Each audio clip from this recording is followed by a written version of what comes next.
Genitourinary surgery. Chapter 20.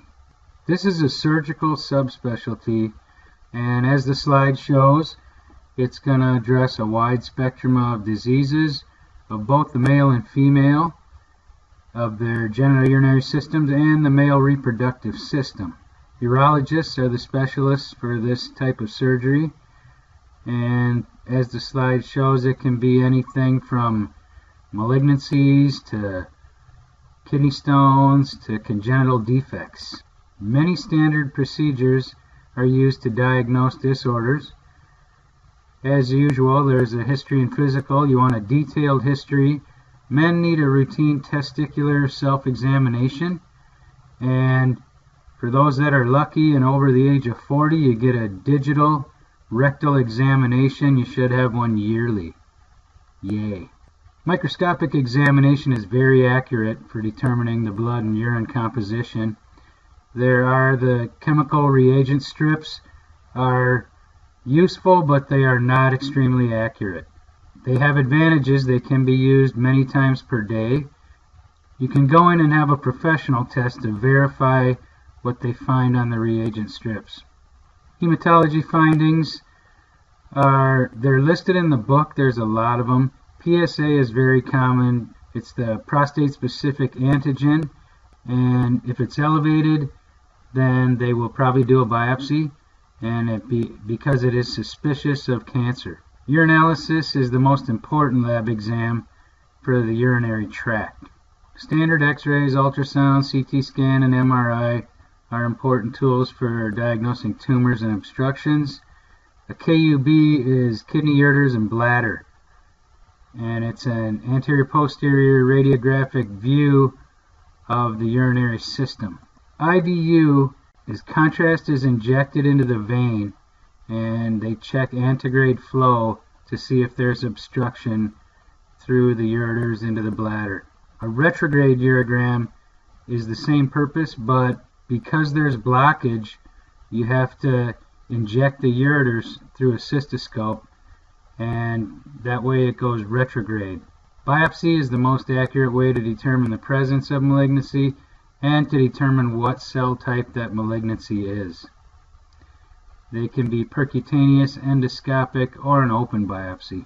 Endoscopy allows the surgeon to actually see the structures, so they can take samples through the scopes, and they can also use laparoscopic procedures to diagnose and treat conditions and take biopsies that way also.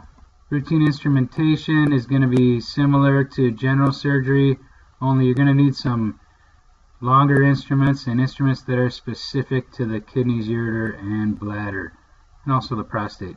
Some of the instrumentation is up there on the slide. Mixed or right angles, very common. Pot scissors for those fine cuts they need to make in small structures.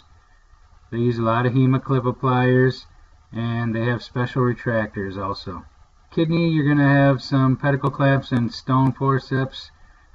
We've talked about the Randall stone forceps quite a bit.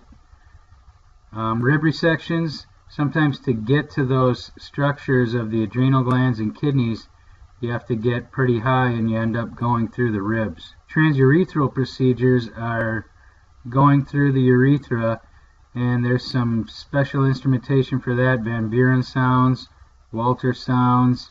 There's scopes, both rigid and flexible. The rigid scopes have telescopic bridges and obturators that go through the sheath of the scope, so they can introduce different types of instruments through there for whatever they're doing. Cysto rooms are often specially designed rooms, and there's mesh drains they can place on the bed. Some of them have floor drains in the room that drain into the septic system or the sanitary system. There are special cysto beds that accommodate the patient positioning and allow for the x-ray equipment to get in there also. Some incisional options: inguinal incisions to access scrotal contents, and inguinal rings, spermatic cord, those structures. Scrotal incisions, you're going directly into the scrotum, usually going after testicular procedures. The abdominal incisions are some of the same from chapter 14, and there's several different options available there. A Gibson incision is extraperitoneal, so we're going to stay out of the peritoneum, but we're going in the belly. And it's really designed to get at the lower part of the ureter, and sometimes they use that for putting a donor kidney in. Flank incisions can vary. They can be subcostal, transcostal, or intercostal, and once again the peritoneum is not entered. They're usually designed for the target they're after. So if it's an adrenal gland, it's going to be a higher incision. If it's a ureter, it's going to be a little bit lower. Lumbar incisions are often used for adrenal procedures and for kidney biopsies.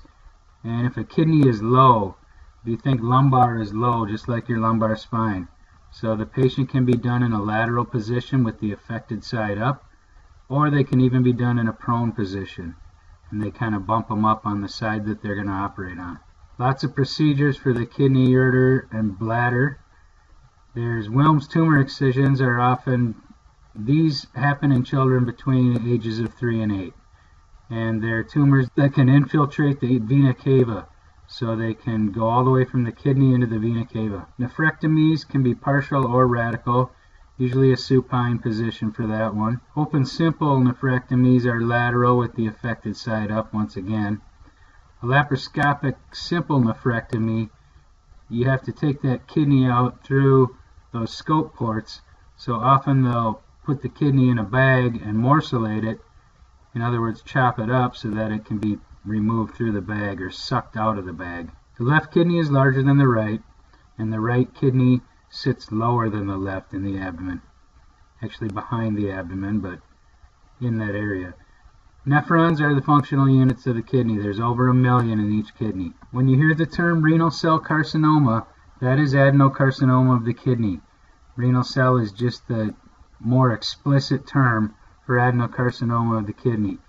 It occurs from heredity, smoking cigarettes, and end-stage renal disease. End-stage renal disease, as you know from your reading, is where both kidneys are functioning at or below 10%. So we need to do something about that. Kidney transplants are done in the right pelvis usually for adults, and they are placed so that they can be sewn to the iliac artery. In children, they're done more in the center of the abdomen so they can sew onto the abdominal aorta. Kidneys need to be cooled, as all organs do that are being procured for transplant. They need to be cooled either with some slush or cold water, and sometimes they are flushed with Collins solution, which is an isotonic solution that protects the kidney from necrosing. Oftentimes a kidney will be placed into a woven stockinette. They make little slits in the stockinette and pull the structures through, and that way the kidney doesn't get damaged by the handling of it. It's very friable tissue, so if you look at it wrong, it might get hurt. Ureteroscopy is we're going past the bladder up into the ureters, so very small scopes for that.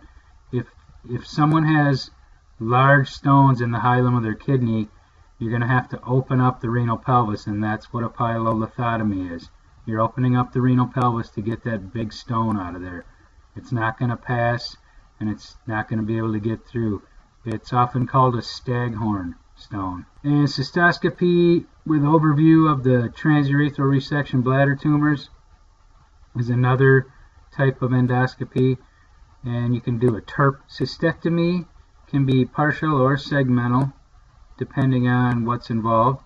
A radical cystectomy with an ileal conduit is going to be where you're going to create an artificial bladder, and that's going to have a stoma that comes out of the skin, and the ileum is everted and then attached to the skin with suture. Remember, in males, the bladder is attached to the prostate. It creates a little more degree of difficulty. Procedures for stress incontinence that affect women.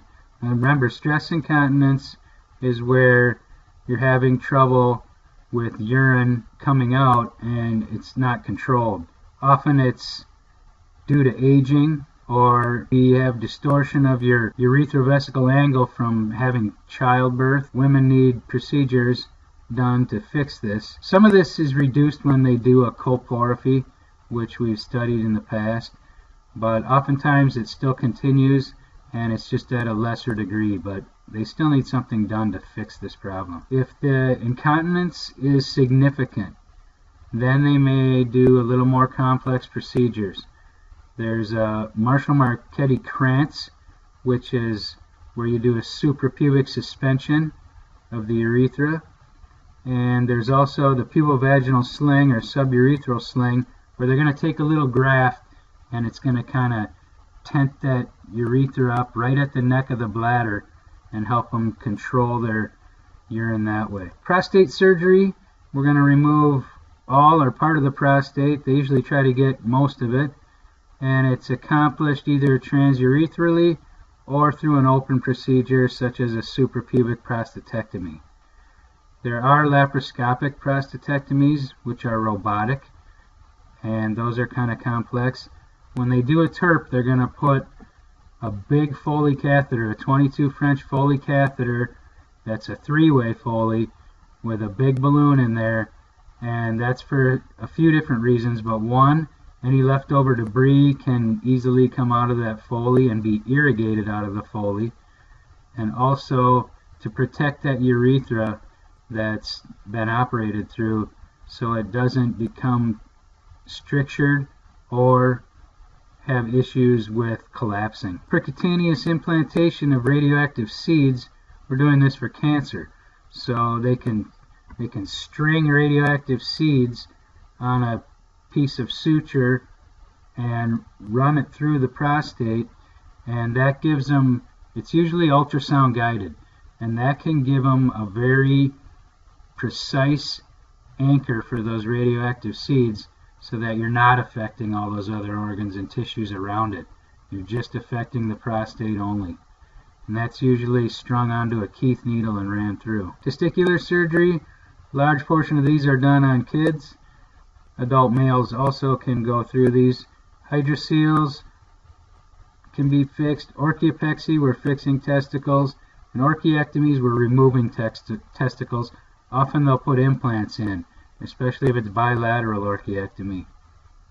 Bilateral orchiectomy can be done for prostate cancer, and what it does is that will stop the endocrine function. Penile procedures are performed for congenital defects, disorders, and actually cancer of the penis. And some of the other procedures are circumcision, where we're cutting back that prepuce or foreskin. Hypospadias repair and epispadias repair, that's where the urethra is exiting either on the bottom side of the penis or the top side of the penis. We can insert penile prostheses. Yes, men get prosthetics too. And you can do a penectomy for cancer is usually why that's done. Or sometimes if there's really bad trauma and it's become necrotic, they'll remove the penis. That's about it. Most of the questions on our test come directly out of your study guide. So if you study your study guide well, use this video as a review, you will do well on the test. Good luck.